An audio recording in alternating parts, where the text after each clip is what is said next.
to a great deal not true. For instance, I will give you the figures for the last week in Donetsk. 105 buildings, residential buildings destroyed, 3 hospitals, 2 schools, 2 children gardens, 37 people killed and about 1,100 wounded. This is definitely not done by the insurgents because they are controlling Donetsk. Why would they do it? So this is a result of an exchange. Of course, the Ukrainian side will give you their figures. And I'm not saying that in this war there are angels and there are devils. I'm just saying that this war has to be stopped. Because the official figures are that 5,300 people have already perished. That's the United Nations figures. And about 10,000 people have been wounded.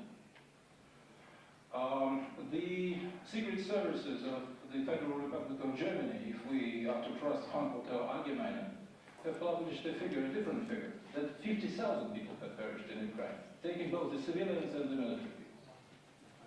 And this is something which should give us a thought.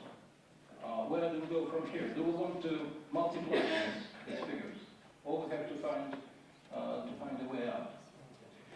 I have to say that, unfortunately, this fighting without an international interference, I mean a political interference,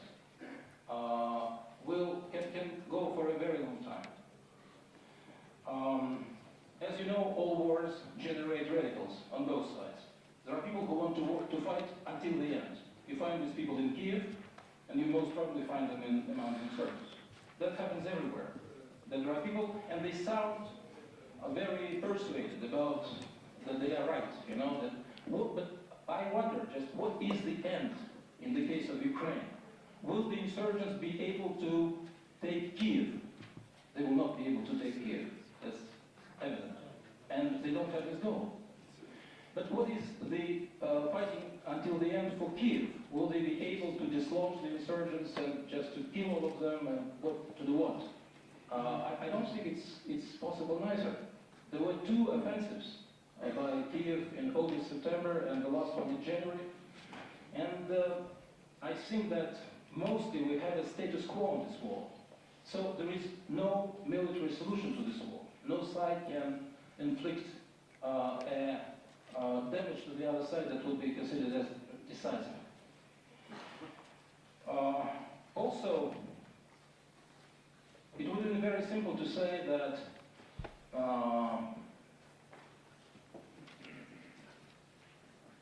it's black and white. Kiev is white, and the insurgents are black.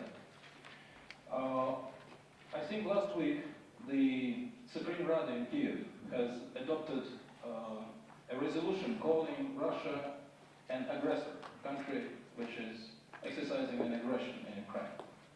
Now, my question is, have you seen a lot of aggressive countries who would receive hundreds of thousands of refugees on their territories?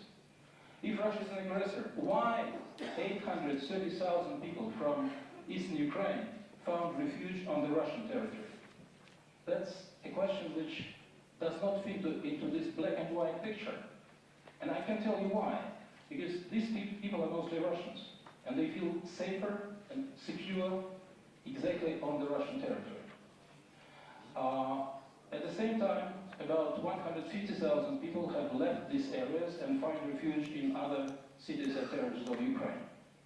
So we see here that there is a divide even in eastern Ukraine.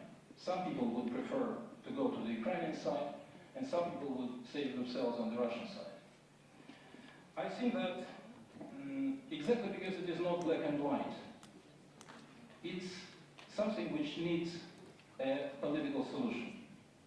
And exactly because we have about 7 million people living there in East Ukraine, we have to take into account what they think.